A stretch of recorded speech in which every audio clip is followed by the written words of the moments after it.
आमर सौरमंडलटा तो बहुत बड़ अच्छे लेकिन काना तुम जिन सूर्यर तार चारिआडे बुलुवा मुख्य 8टा ग्रह अच्छे ताकर ना गुरा एखन कहवाली जाऊे फास्ट है बुध यहाँ सूर्यर सबुठ पाखे अच्छे और सबुठ सान ग्रह आरो बहुत जल्दी सूर्यर तार चारिआडे बुलिक आसी इन दिन बहुत गरम लगसी और राति का बहुत ठंडा लगसी।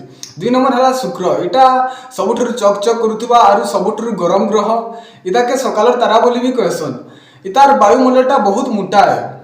3 नंबर है पृथ्वी आमर निजर ग्रह जेठाने आम रोचु पृथ्वी रे पानी और वायु अच्छे से बोली जीवन मान जीव जंतु मैंने रही पारुछन और गछपत्र मैंने बंची पारुछे। 4 नंबर है मंगल ग्रह इटा के लाल ग्रह भी बोली भी कहसन इथिर माटी और पत्थर गुरा लाल दिसी आ वैज्ञानिक माने इनो जीवन खोजवाली चेष्टा करुछन। 5 नंबर है बृहस्पति सौरमंडल सबुठ बड़ ग्रह इटा गैस रे बनीचे आ इतर पाखे बहुत संख्यार तारा जह्न माने तारानी जह्न माने अछन।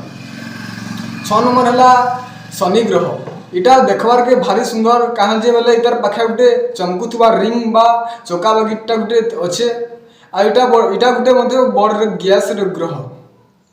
7 नंबर है यूरानस इटा गोटे बरफ ग्रह इतार कलर नीलिया दिसी और इटा बहुत ठंडा।